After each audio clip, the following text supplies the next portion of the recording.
Selamat datang di channel Marimo-kun. Di sini kita akan menyelami petualangan epik dan tak terlupakan dari dunia One Piece, tempat Monkey D. Luffy dan kru topi jerami berlayar menantang arus untuk mencari One Piece dan mewujudkan impian menjadi Raja Bajak Laut.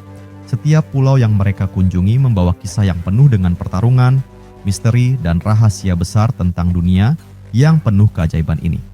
Dalam setiap video, Marimo-kun akan mengupas karakter-karakter ikonik, kekuatan buah iblis yang unik, dan strategi pertempuran dari setiap arc yang penuh ketegangan. Bersiaplah untuk menelusuri teori-teori mengejutkan dan fakta-fakta menarik yang mungkin belum kamu ketahui. Jadi, pastikan kamu sudah siap untuk menjelajahi dunia penuh warna dan petualangan yang luar biasa ini bersama kami. Jangan lupa subscribe dan aktifkan loncengnya, agar kamu tidak ketinggalan setiap update terbaru tentang dunia One Piece. Baiklah, mari kita mulai.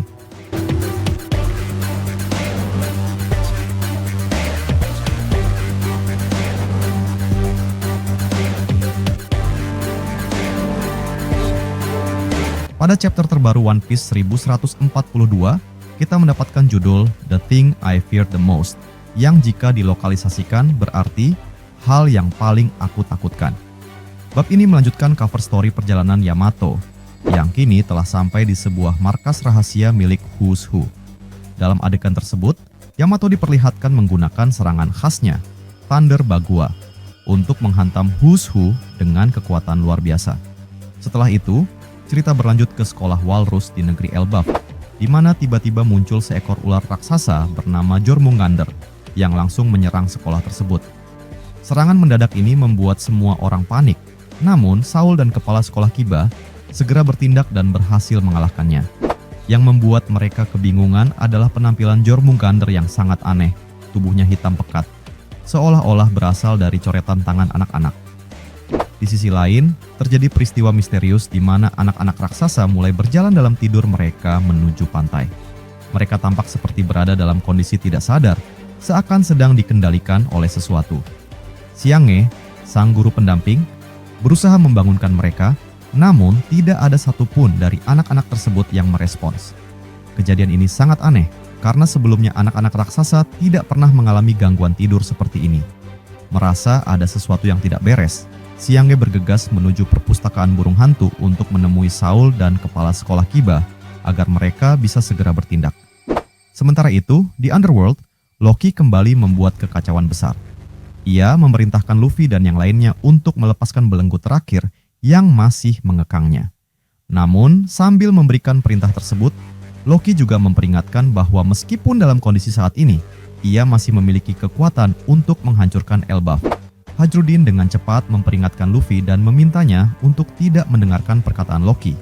Menurutnya, jika Loki benar-benar dibebaskan, ia tidak akan ragu untuk menghancurkan negeri Elbaf.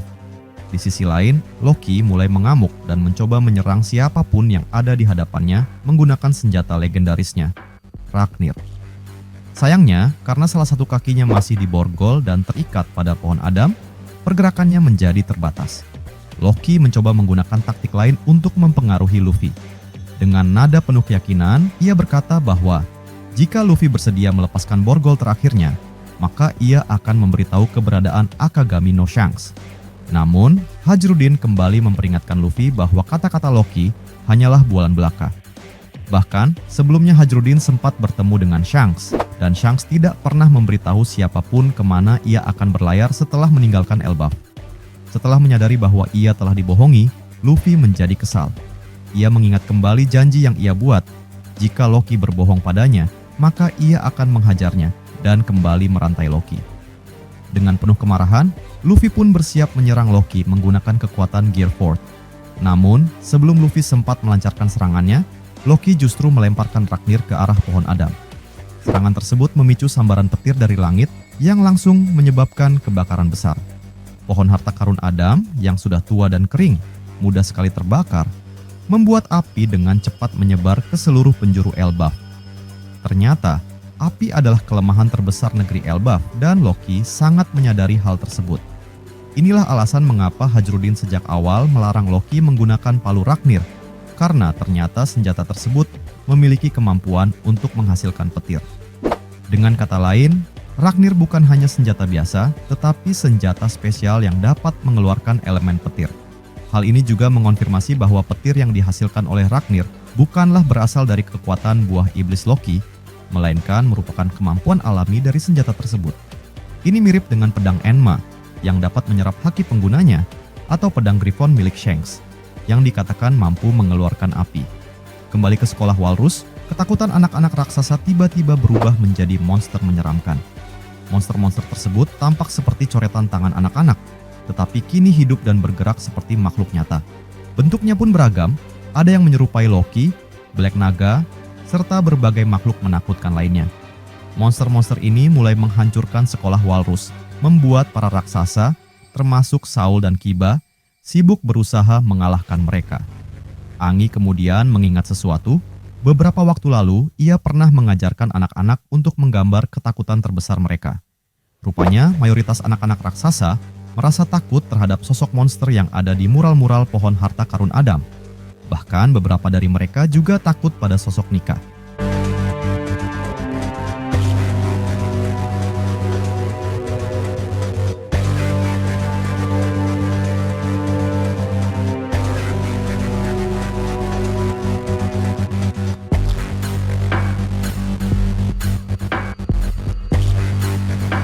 Para ksatria suci yang mengawasi kejadian ini akhirnya terungkap sebagai dalang di balik kekacauan ini.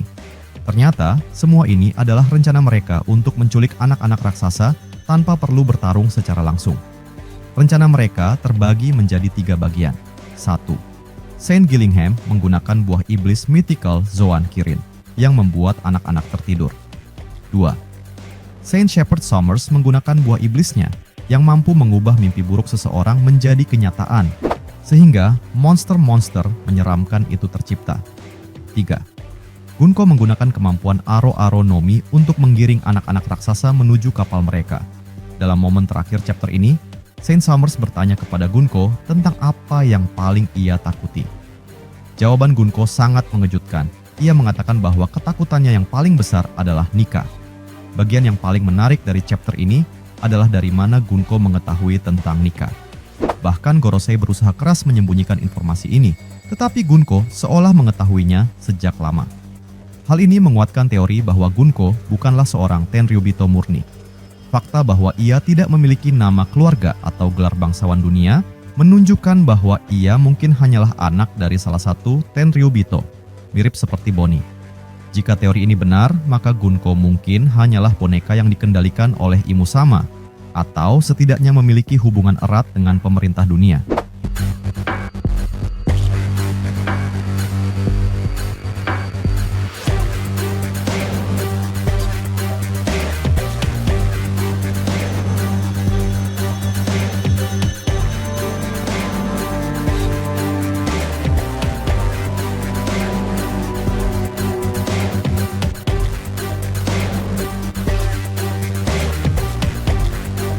Petualangan Lilith dan Bonnie di Elbaf, misteri dunia surga, amukan Loki, dan pertempuran besar yang akan datang.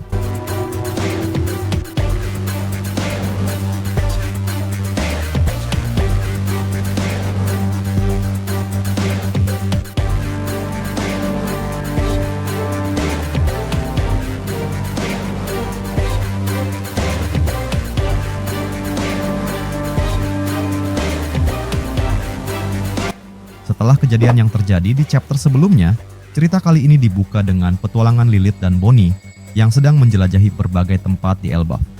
Mereka berjalan mengelilingi kota, menikmati pemandangan serta kemegahan wilayah para raksasa tersebut. Namun, tak lama kemudian, Lilith mengungkapkan rasa penasarannya untuk pergi ke wilayah yang disebut sebagai dunia surga. Mendengar hal itu, Bonnie pun bertanya, apakah Lilith mengetahui bagaimana cara untuk mencapai tempat tersebut? Dengan penuh keyakinan, Lilith menjelaskan bahwa mereka bisa sampai ke sana hanya dengan terbang menggunakan sepatu ajaibnya. Tanpa ragu, Lilith kemudian merangkul Bonnie erat-erat dan mulai melayang ke angkasa, membawa mereka menuju dunia yang berada di atas langit.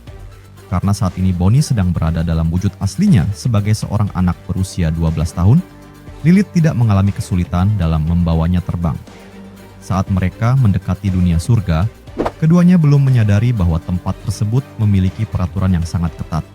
Wilayah itu bukanlah tempat biasa, melainkan tempat tinggal para bangsawan Elbaf yang dijaga ketat oleh para prajurit raksasa. Sesampainya di atas, mereka pun terkesima dengan keindahan luar biasa yang terpampang di hadapan mereka. Bangunan-bangunan megah berdiri dengan anggun, dikelilingi oleh awan-awan yang berkilauan seolah terbuat dari emas. Melihat keagungan tempat itu, mereka pun tak bisa menahan kekaguman mereka, bahkan menganggap dunia matahari yang mereka kunjungi sebelumnya tidak ada apa-apanya jika dibandingkan dengan kemegahan dunia surga. Namun, kekaguman mereka tidak berlangsung lama. Tiba-tiba, beberapa prajurit raksasa muncul dengan ekspresi waspada, menyangka bahwa Lilith dan Bonnie adalah penyusup yang mencoba memasuki wilayah terlarang. Melihat reaksi agresif para prajurit, Lilith dan Bonnie dengan cepat mencoba menjelaskan bahwa mereka bukanlah penyusup, melainkan hanya pengunjung biasa. Sayangnya, para prajurit tersebut tidak berniat mendengarkan penjelasan mereka dan langsung bersiap untuk menangkap mereka. Merasa diperlakukan tidak adil, Bonnie pun mulai kehilangan kesabarannya. Dengan amarah yang membara, ia segera menggunakan kekuatan spesialnya, teknik Distorted Future. Dalam sekejap, tubuhnya mulai membesar, berubah menjadi sosok raksasa yang mengerikan. Jika kita mengingat kembali, Distorted Future adalah kemampuan unik dari buah iblis yang dimiliki Bonnie, yang memungkinkannya untuk mengubah wujudnya dalam batas waktu tertentu. Kali ini, ia memanfaatkan kekuatan itu untuk melawan prajurit raksasa yang berusaha menangkap mereka. Dengan tubuhnya yang kini setara dengan para prajurit raksasa, Bonnie tidak ragu-ragu melayangkan pukulan keras ke salah satu penjaga, menyebabkan kekacauan besar di tempat itu. Sementara itu, di tempat lain di dunia bawah, pertarungan antara Loki dan trio monster masih berlangsung dengan intensitas yang semakin meningkat. Setelah sebelumnya Loki menggunakan serangan Ragnir, petir raksasa yang luar biasa kuat, kali ini ia mengeluarkan teknik yang lebih dahsyat. Rantai yang selama ini terikat di pergelangan kakinya telah berhasil ia hancurkan menggunakan palu legendarisnya, membebaskan dirinya sepenuhnya dari belenggu yang mengekang kekuatannya. Dengan lepasnya rantai tersebut, Loki kini bisa menggunakan seluruh kekuatan buah iblis miliknya tanpa hambatan.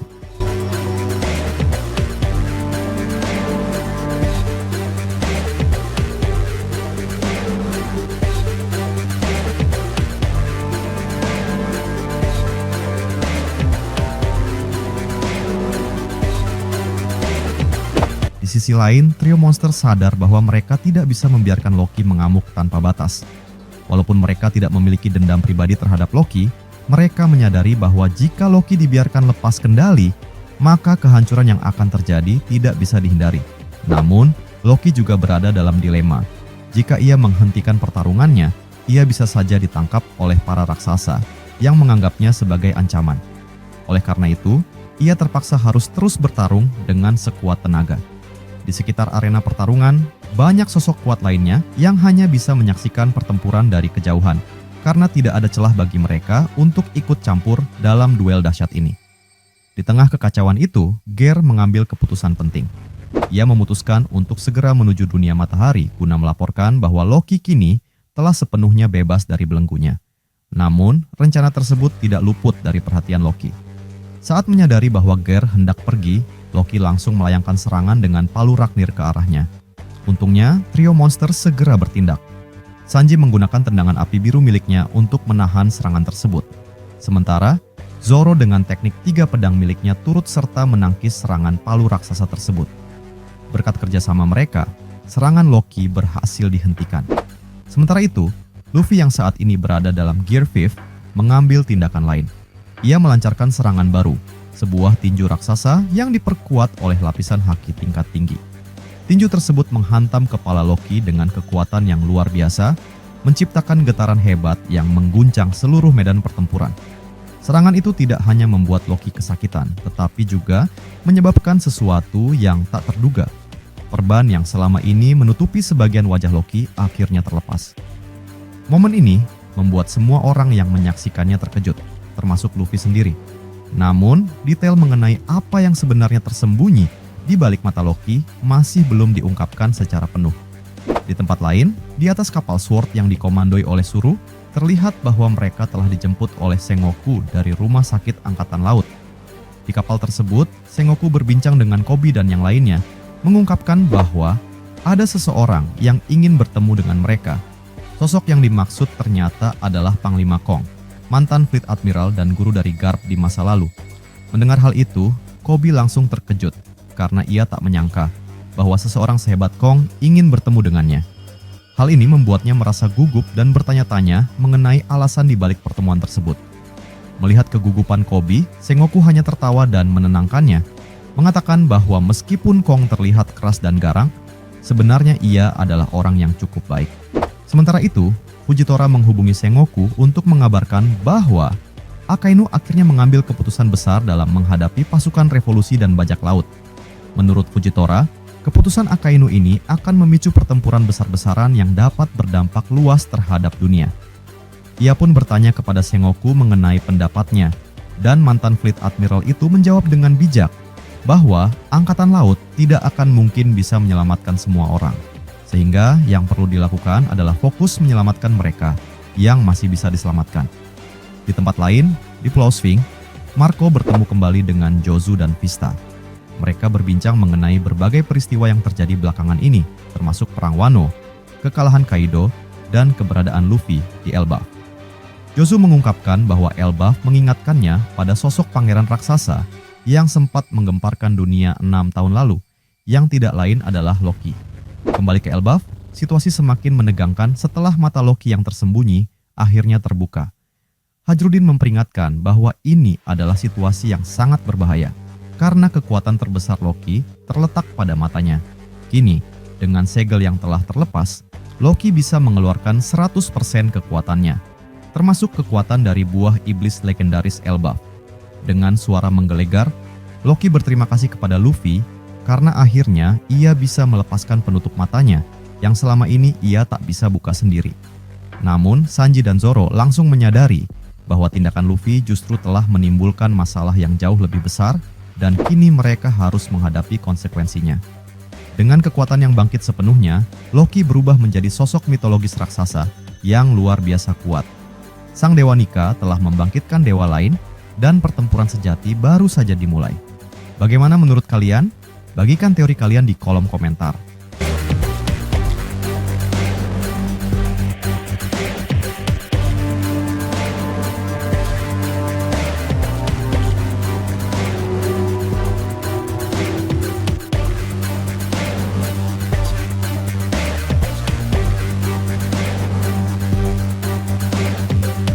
Terima kasih sudah nonton sampai akhir.